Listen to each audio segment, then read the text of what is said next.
a David Ornstein bomber regarding Manchester United. He has come out and said that Ruben Amorim will be the manager of Man United going into next season, but Alejandro Garnacho will have to find a new club.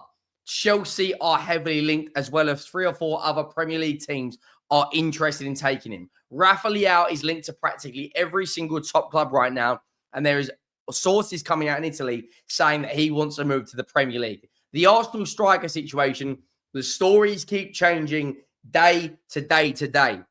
And there is a plot twist. Andrea Berta wants Viktor Gyokeres. Mikel Arteta wants Benjamin Sesko. Who will be the Arsenal striker to come in? They need to get this right. With Liverpool looking at Wirtz, looking at Gyokeres, Frimpong, they are prepared to go and win another league title and to put their money where their mouth is. And Livramento, Manchester City are looking at him and they want him as their preferred right back.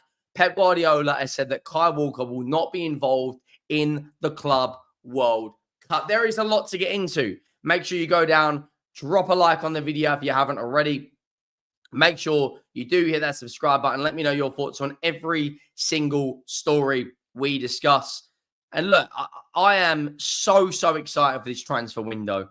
The Premier League season is not even finished. And for the first time ever, the transfer window will be open for about 10 days and then it closes for the Club World Cup and then it reopens.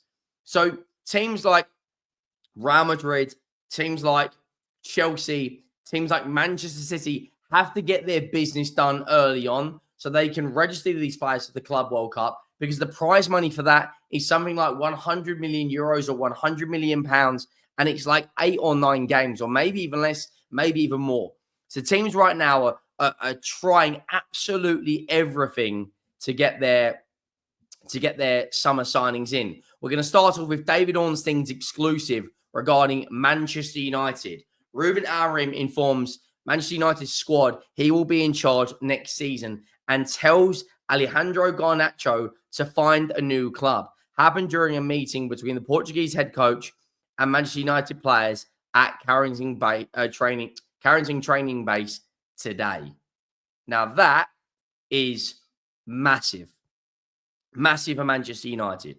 Alejandro Garnacho had big admirers and there was talks, and Romano said in January that Chelsea were fans. They wanted him. They're big admirers of him and they were prepared to pay 50 million. Big fan of the player, Chelsea were, but for whatever reason, the move did not materialize. Now, Garnacho, for me, there is no doubt that there is a talent there, but I feel that his ego is massive.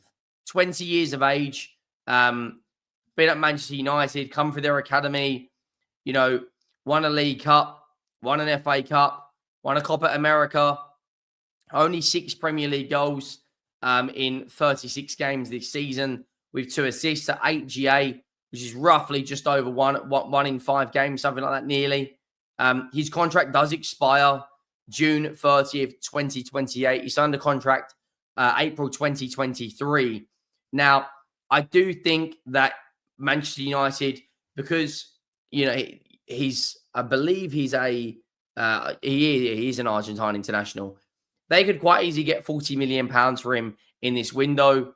Cunha looks like he's going to come in regardless. Fabrizio Romano has said today that they expect him to move, come in regardless of the transfer saga at Manchester United. Now, the interesting about Man United and Viktor Gyokeres is that they still want him. Now, we'll move on to Arsenal and then we'll come back to Man United. The Arsenal situation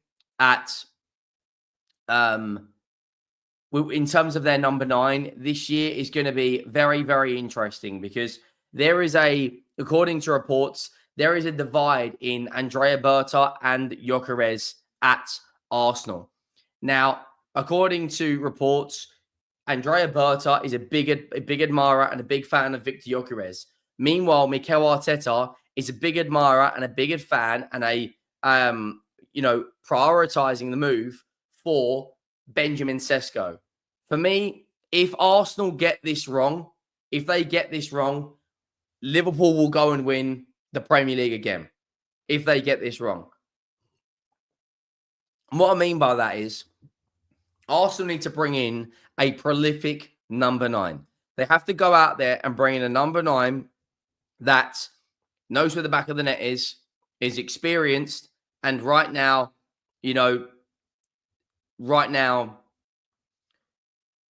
ready to go, I would say. Now, the Transfer News Live have put out saying Viktor Gyokeres reveals he prefers Lisbon to London after being linked with a summer transfer to Arsenal, Manchester United. I think this is complete and utter crap. I'm not going to lie. I don't even know why they put this out.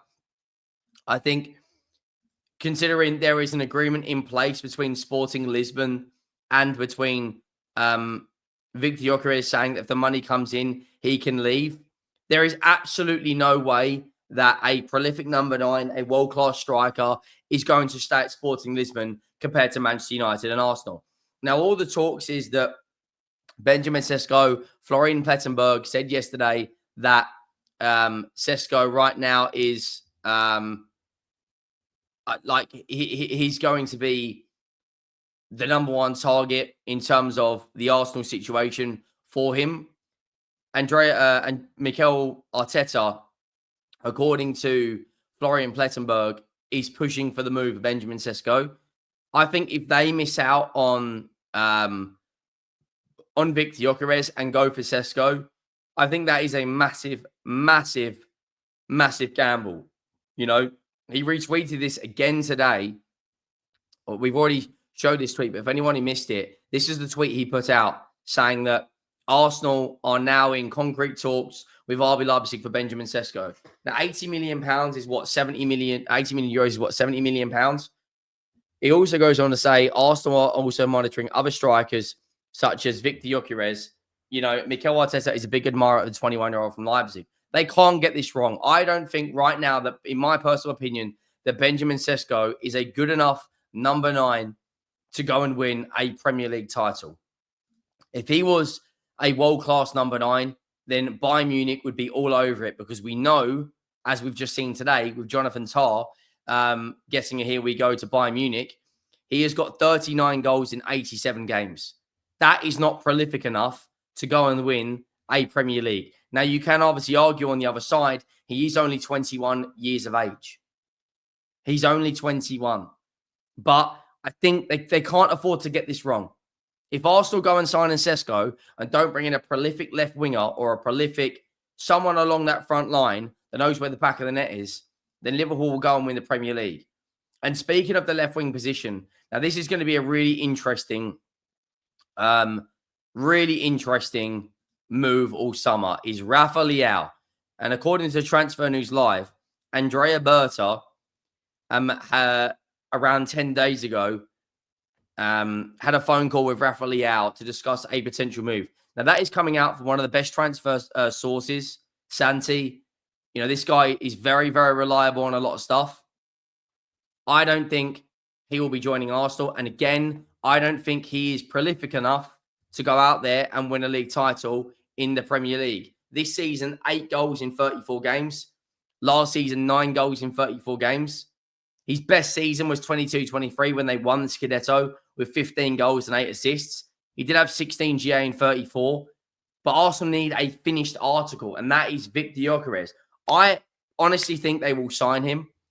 It just may go down to the wire. Now, in terms of the Livramento situation, this is going to be a very, very interesting, very, very interesting piece of business. Because if Newcastle win tomorrow, they will get Champions League. And I don't personally think that Livramento will be a Manchester City player.